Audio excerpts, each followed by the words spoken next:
Hello दोस्त, कैसे हैं। हमारे YouTube channel study with Raman Kiran पर आपका स्वागत है।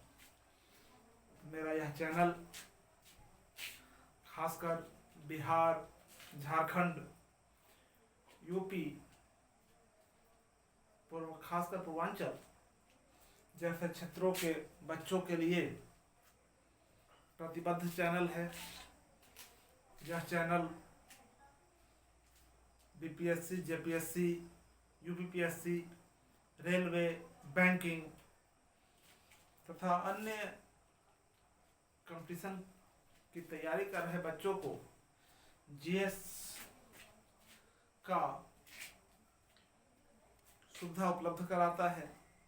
यह चैनल का मकसद है कि हम आने वाले दिनों में जीएस की संपूर्ण श्रृंखला आप तक पहुंचा सके, इसके लिए हम प्रतिबद्ध हैं, परिश्रम कर रहे हैं कि आप तक ज़्यादा से ज़्यादा सुगम शब्दों में अपनी बात को रख सकें।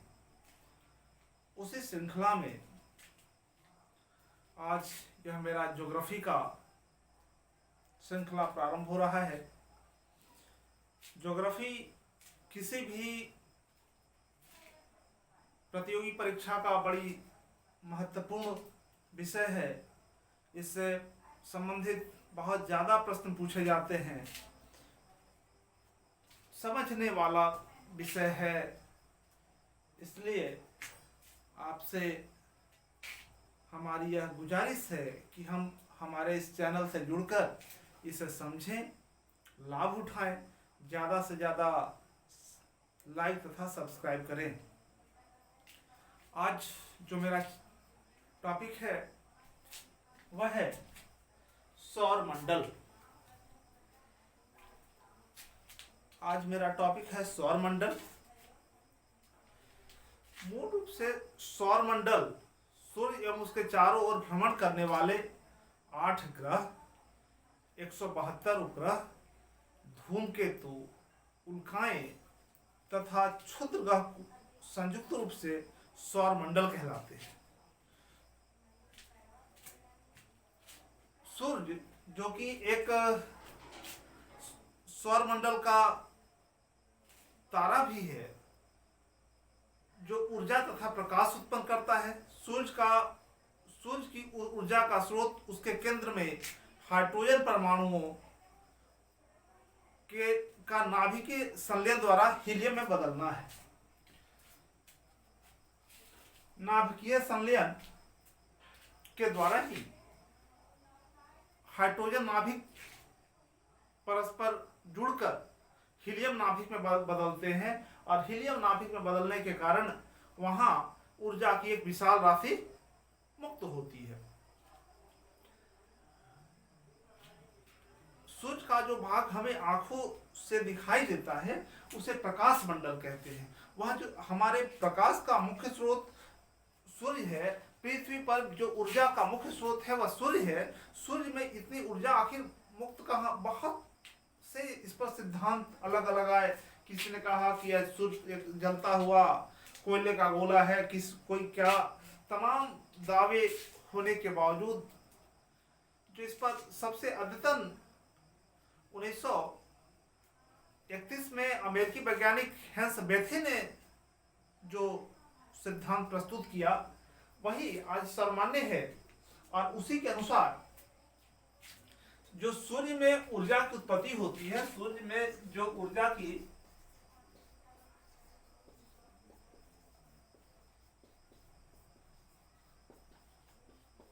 उत्पत्ति होती है वह है नाभिकीय संलयन के अनुसार।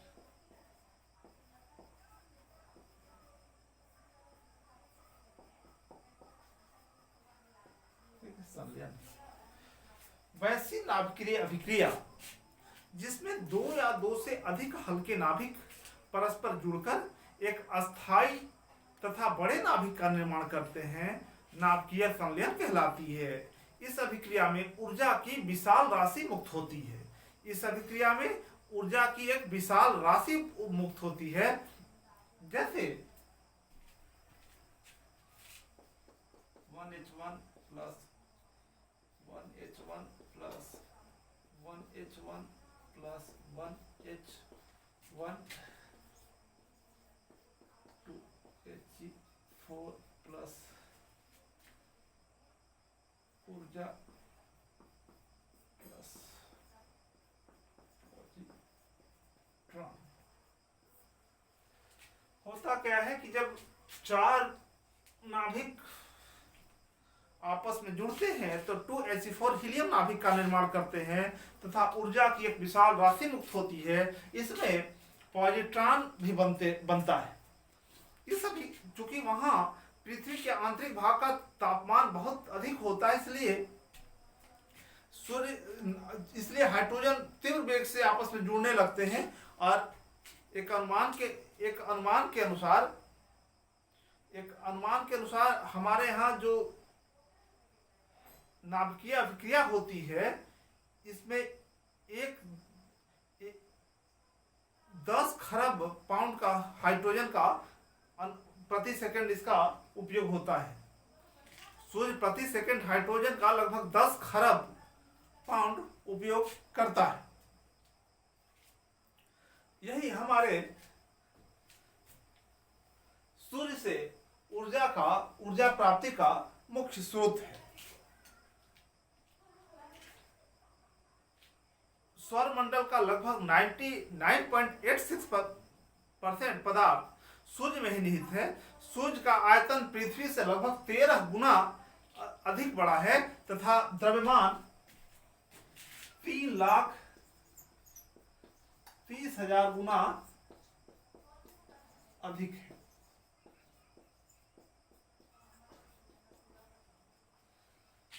सूर्य के चारों ओर विभिन्न ग्रह चक्कर लगाते रहते हैं। विभिन्न ग्रह सूर्य के चारों ओर एक निश्चित वृत्ताकार पथ पर कुछ पिंड चक्कर लगाते रहते हैं जिसे ग्रह कहते हैं। ग्रहों की संख्या मूल रूप से अब वर्तमान में 8 है। वर्तमान में मूल रूप से ग्रहों की संख्या 8 है। इसमें सबसे पहला जो ग्रह है वह है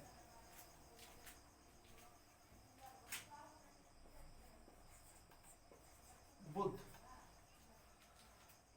सूर्य से दूरी के अनुसार जो ग्रहों की संख्या है बुध, शुक्र, पृथ्वी, मंगल, बृहस्पति, शनि, अरुण तथा वरुण। हुआ क्या था कि पहले इसके 2006 के पहले ग्रहों की संख्या 9 थी। बुध, शुक्र, पृथ्वी, मंगल, बृहस्पति, शनि, अरुण, वरुण तथा प्लूटो।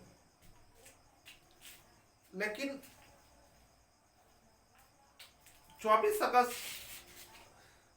2006 को चेक गणराज्य में इंटरनेशनल एस्ट्रोनॉमिकल यूनियन की बैठक हुई जिसमें कई देशों के वैज्ञानिकों ने भाग लिया। जब बहुत से देशों के वैज्ञानिकों ने भाग लिया तो उन्होंने ग्रहों की एक परिभाषा निर्धारित की। ग्रहों की जो परिभाषा निर्धारित की उसके अनुसार पहला ग्रह का उसका अपना द्रव्यमान होना चाहिए जिससे वह किसी गुरुत्वीय द्रव्यमान होना चाहिए जिससे वह अपनी ओर किसी वस्तु को आकर्षित कर सके। दूसरा इसका था कि उसकी एक निश्चित वृत्ताकार पथ होनी चाहिए जिस पर वह सूर्य के चारों ओर चक्कर लगाता हो। और तीसरा इसका जो था वह किसी दूसरे के परिभ्रमण पथ को काटता नहीं हो। लेकिन प्लूटो के साथ समस्या यह थी कि प्लूटो वरुण की जो परिभ्रमण पथ था उसको काटता था। इस कारण इसको हटा दिया गया। ग्रह की ग्रह से हटा दिया गया, इसलिए वर्तमान में ग्रहों की संख्या अभी सिर्फ 8 रह गई है, जिसमें सूर्य के सबसे नजदीक ग्रह है बुध है। सूर्य का सबसे निकटतम ग्रह बुध है और सौर मंडल का यह सबसे छोटा ग्रह है। इसका कोई उपग्रह नहीं है, इसका कोई उपग्रह नहीं है। इसकी जो परिभ्रमण अवधि है 98 दिन है। बुध का एक दिन पृथ्वी के 90 दिन के लगभग बराबर होता है। यहाँ तापांतर सबसे अधिक होता है। सूर्य के नजदीक होने के कारण यहाँ जो तापांतर है वह सबसे अधिक होता है। जितने भी ग्रह हैं उससे सबसे ज्यादा ग्रह बुध ग्रह में ही होता है। इसका कोई अपना उपग्रह नहीं है। दूसरा है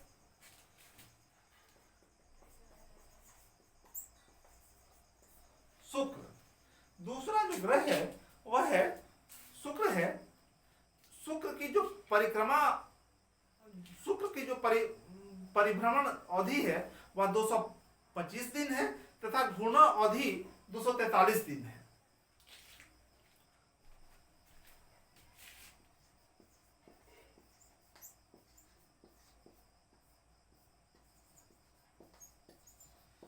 इसकी जो परिभ्रमण अवधि है 225 दिन तथा घूर्णन अवधि 243 दिन है। सौर मंडल का यह सबसे चमकीला ग्रह है।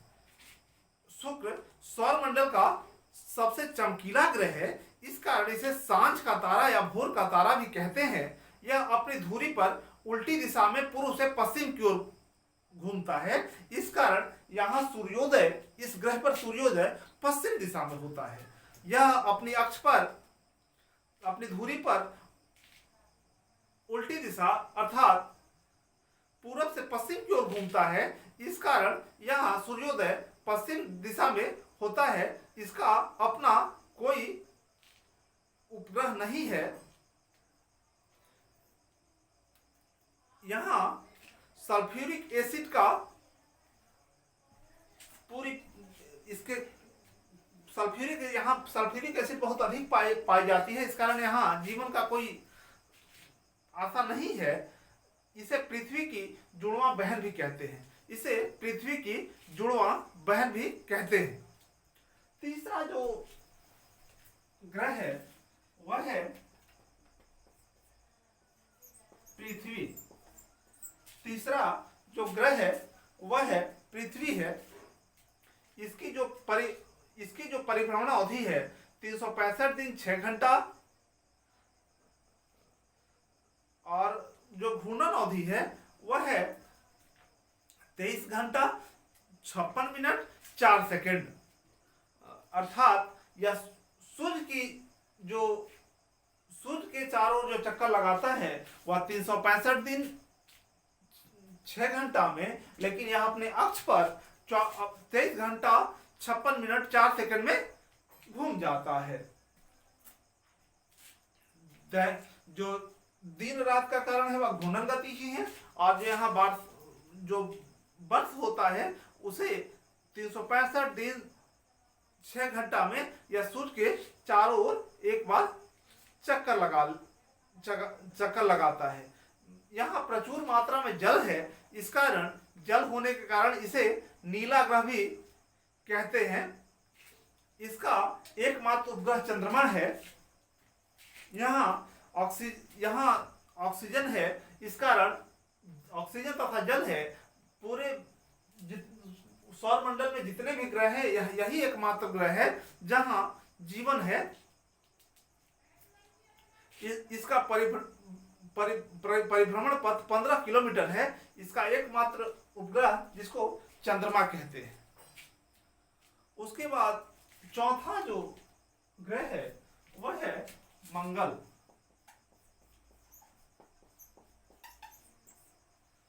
चौथा जो ग्रह है वह है मंगल।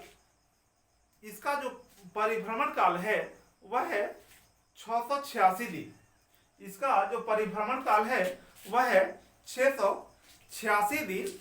तथा घूर्णन अवधि 24 घंटे 37 मिनट है। इसका सतह लाल है, इस कारण इसे लाल ग्रह भी कहा जाता है। इसका सतह लाल है इसलिए इसे लाल ग्रह भी कहा जाता है। इसके दो उपग्रह हैं, डोमोस तथा फोबोस। इसके दो उपग्रह हैं, डोमोस तथा फोबोस। तथा यहाँ की सबसे जो ऊंची चोटी है उसे, यहाँ की जो सबसे ऊंची पर्वत है उसे निक्स ओलंपिया कहते हैं। यहाँ की जो सबसे ऊंची चोटी है उसे निक्स ओलंपिया कहते हैं। यहाँ पूरे जो सौरमंडल में है, पृथ्वी के बाद एकमात्र यह ग्रह है जहां जीवन की संभावना की जा रही है कि यहाँ जीवन संभव हो सकता है। भारत ने भी मंगल ग्रह के अध्ययन के लिए मंगलयान अपना उपग्रह मंगलयान भेजा था। इसमें पांचवा जो उपग्रह है उसका नाम है बृहस्पति।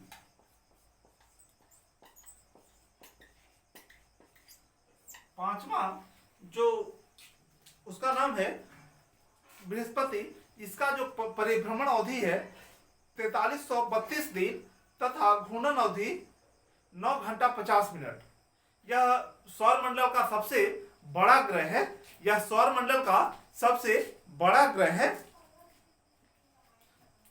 तथा यहाँ वायुमंडलीय दाब पृथ्वी से 1 करोड़ गुना अधिक है।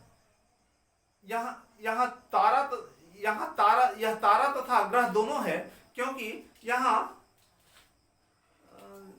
रेडियो एक्टिव पदार्थ बहुत अधिक मिलते हैं। क्योंकि यहाँ रेडियो एक्टिव पदार्थ बहुत अधिक मिलते हैं।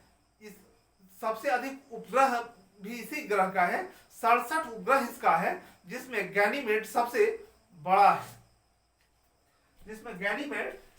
बड़ा है। इसके बाद छठा उपग्रह है, उसका नाम है शनि। शनि सूर्य से दूरी के अनुसार छठा ग्रह है। आकार में यह सौरमंडल का दूसरा बड़ा ग्रह है। इसके मध्य रेखा में चारों ओर में इसके मध्य में एक चारों ओर एक वलय, पूर्ण विकसित वलय पाई जाती है, जिसकी संख्या 7 है। इसकी जो परिभ्रमण अवधि है वह है 10,759 और जो घूर्णन अवधि है 10 घंटा 14 मिनट। इसके उपग्रह की संख्या 62 है। यह गैसों का गोला है या गैलेक्सी लाइक प्लैनेट भी कहते हैं। अगला जो इसमें है अरुण।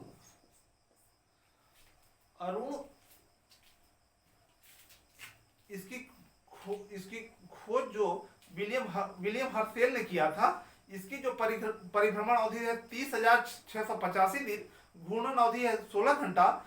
अधिक अक्षीय झुकाव के कारण इसे लेटा हुआ ग्रह भी कहते हैं। जैसे पृथ्वी का अक्षीय झुकाव 23.5 डिग्री है, लेकिन इसका लगभग अक्षीय झुकाव 90 डिग्री के आसपास, 86.5 डिग्री के आसपास होता है, इसलिए इसे लेटा हुआ ग्रह भी कहते हैं। यह भी जो ग्रह है वह शुक्र की भांति सूर्य की उल्टी दिशा में अर्थात पूर्व से पश्चिम दिशा में परिभ्रमण करता है। इस कारण यहां भी सूर्योदय पश्चिम दिशा में होता है। यहां इसकी भी वलय होती है। इसके मध्य में पूर्ण विकसित वलय है। इसकी संख्या 5 है। शनि की 7 थी, इसकी 5 है। इसकी जो वलय है उसको अल्फा, बीटा, गामा, डेल्टा कहते हैं। फिर अगला इसमें जो 8वां है वो है वरुण। आठवां जो इसमें है वह है वरुण, जो सबसे सूर्य से सबसे दूर है। इसकी खोज जोहान गाले ने की थी। इसके 13 उपग्रह हैं। यहाँ वायुमंडल अति घना है। इसकी जो परिभ्रमण अवधि है 60,195 दिन तथा घूर्णन अवधि 18 घंटा। यहाँ वायुमंडल अति घना है। यहाँ यह ग्रह हल्का पीला दिखलाई देता है। यह ग्रह हल्का पीला दिखलाई देता है। इस प्रकार हम देखते हैं कि सौरमंडल तथा उसके 8 उपग्रह हैं। यह उपग्रह इसके आधार पर उपग्रहों को हम 2 भागों में बांटते हैं। एक है जिसको आंतरिक ग्रह कहते हैं और दूसरे को बाह्यतम ग्रह कहते हैं। इसमें बुध, शुक्र, पृथ्वी तथा मंगल को आंतरिक ग्रह कहा जाता है तथा बृहस्पति, शनि, अरुण एवं वरुण को बाह्यतम ग्रह कहते हैं। इसको इनर प्लैनेट कहते हैं और इसको आउटर प्लैनेट कहते हैं। सूर्य भी सौरमंडल का एक मंदाकिनी एक तारा है। यह ऊर्जा का हमारा मुख्य स्रोत है। सूर्य भी एक तारे के भांति ही है। यहाँ जो हमारा अधिक ऊर्जा मुक्त होता है वह नाभिकीय संलयन द्वारा होता है।